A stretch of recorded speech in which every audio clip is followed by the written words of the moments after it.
Señor presidente, senador Lidio García Turbay, señor primer vicepresidente, senador Honorio Enríquez, muchas gracias por permitirme llevar este espacio en nombre del Centro Democrático. Señor segundo vicepresidente, senador Alexander López, señor alcalde de Paipa, Yamid Hurtado, muy distinguidas ministras del Interior, Nancy Patricia Gutiérrez, de Cultura, Carmen Vázquez, senadoras, colegas, senadores, señor secretario y subsecretario del Senado, muy respetados integrantes de nuestras Fuerzas Armadas que nos acompañan, muy distinguidos compatriotas que acuden a este acto. En estos 200 años, un pueblo alegre y laborioso ha construido una gran república, si se tienen en cuenta los avatares de todos los momentos.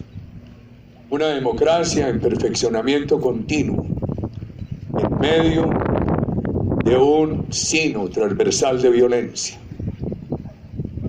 Apenas había pasado el 20 de julio, y desde Tunja salía el ejército de las Provincias Unidas, al mando de Camilo Torres Tenorio, para enfrentarse en nombre de las ideas federales en la Primera Guerra Civil con el ejército de don Antonio Nariño, de orientación centralista, que salía de Bogotá.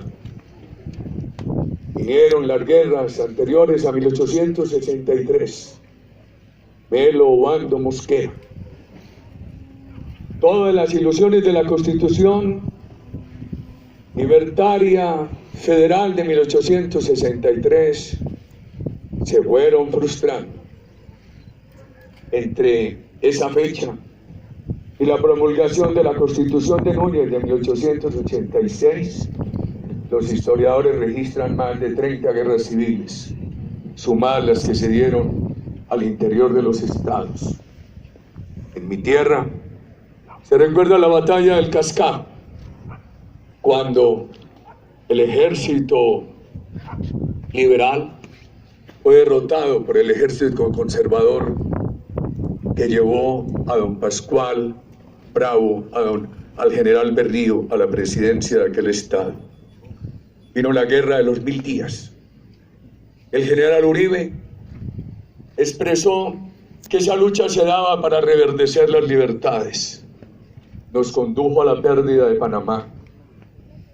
Está registrado en la historia el factor determinante de la política del gran garrote, pero todavía falta para examinar lo que fue la doméstica, la política del gran descuido. Cuando se lee el Acta de Independencia de Panamá, se llega a la conclusión que querían independizarse. Ellos mismos dicen que como hermanos, porque habían llegado a la mayoría de edad y se sentían totalmente abandonados de nuestros gobiernos. Cuando aquellos gobiernos no extendían la mirada más allá de la línea que marcaba el principio de la ladera cundinamarquesa.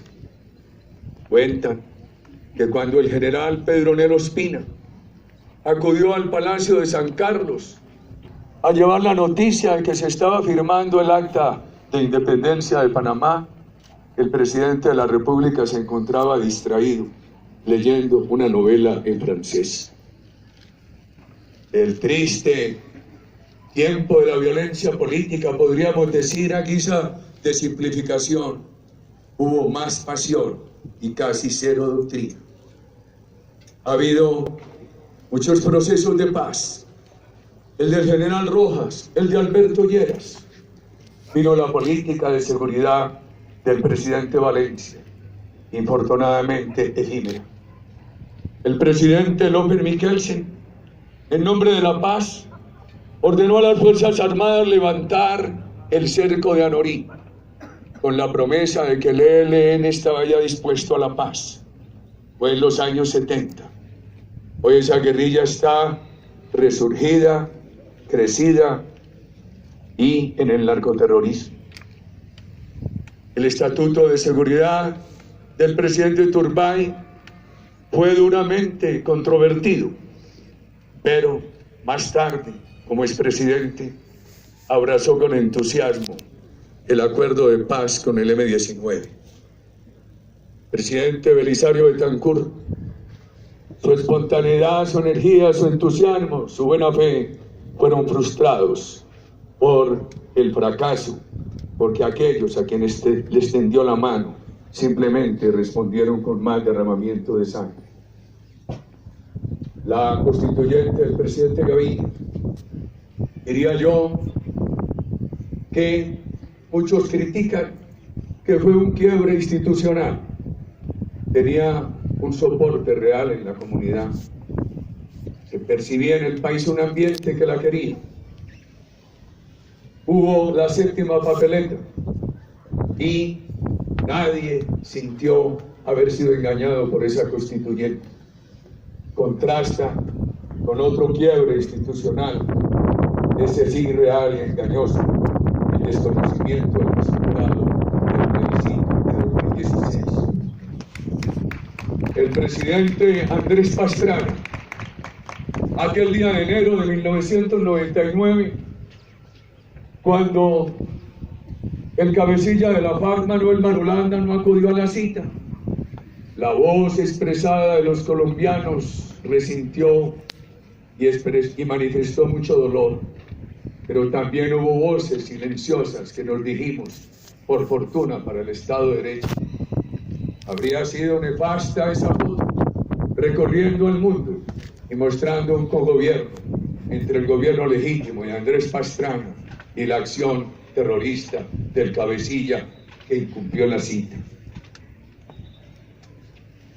El gobierno de la seguridad democrática trajo algunos aires de tranquilidad a todas las tendencias políticas y a todas las regiones de Colombia. Sin sacrificios institucionales produjo un récord de desmovilización. Sobre el último proceso, la historia tendrá que decidir. Algunos creemos que los resultados de lo que hoy vivimos no nos permiten calificarlo como proceso de paz, sino como una posibilidad de reinserción que algunos han aprovechado bien y de buena fe con un alto costo institucional.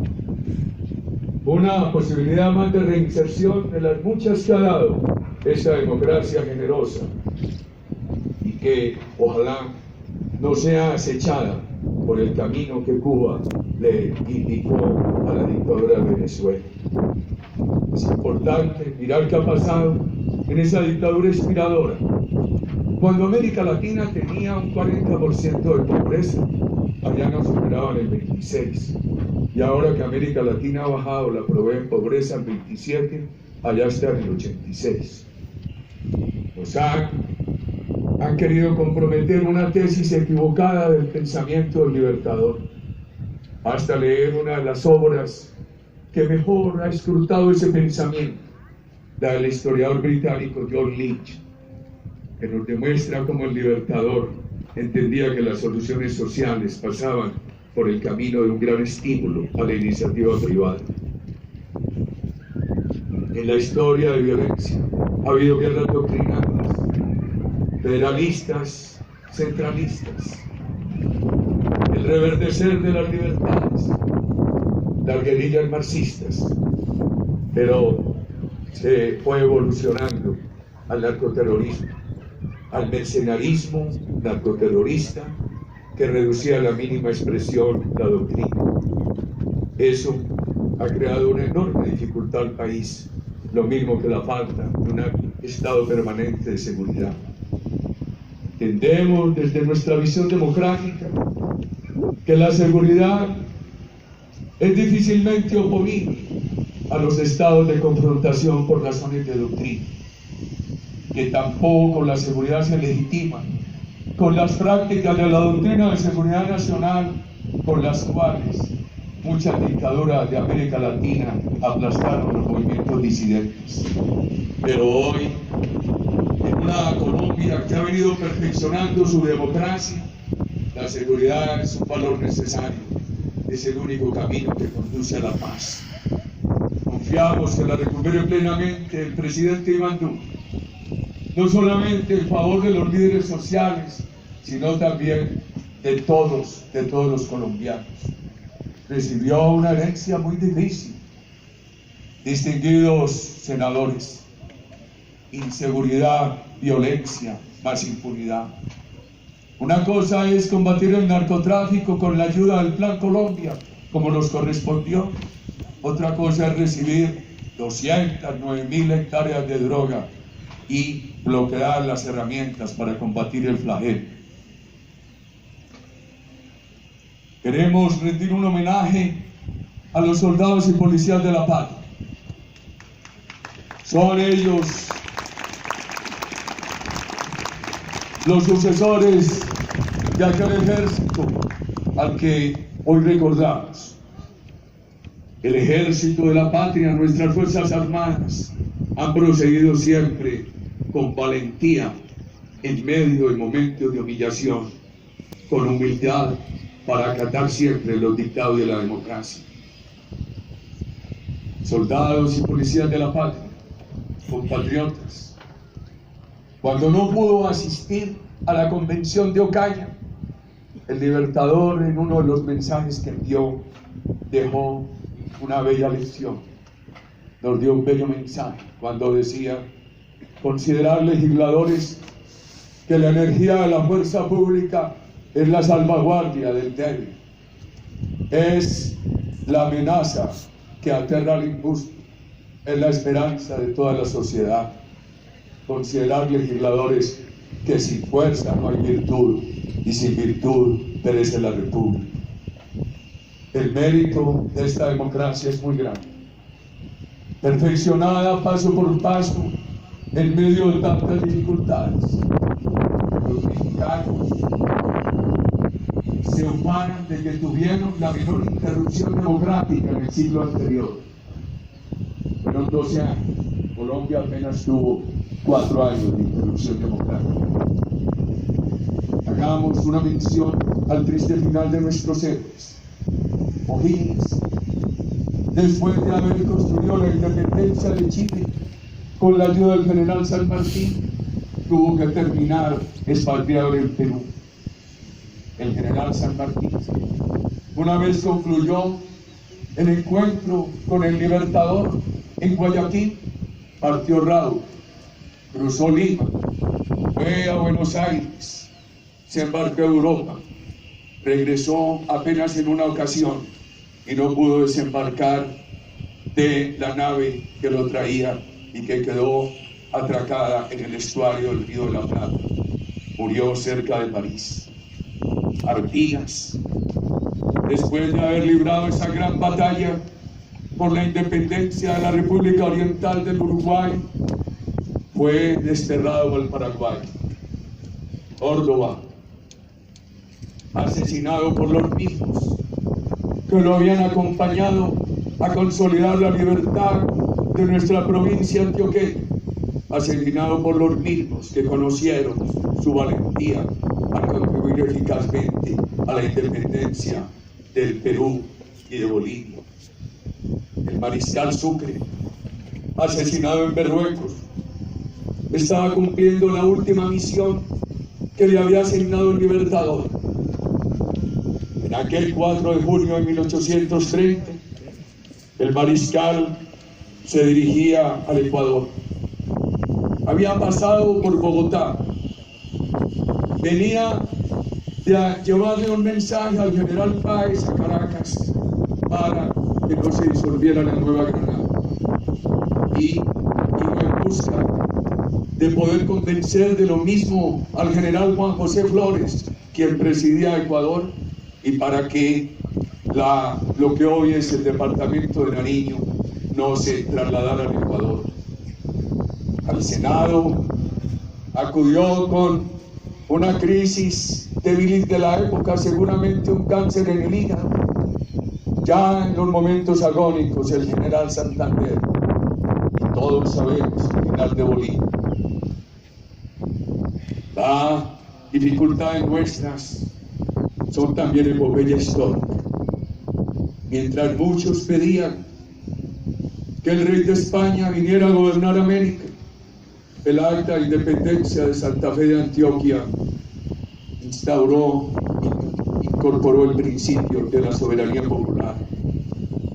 Se anticiparon 60 años al discurso de Lincoln en Gettysburg, cuando dijo: el poder del pueblo, por el pueblo y para el pueblo.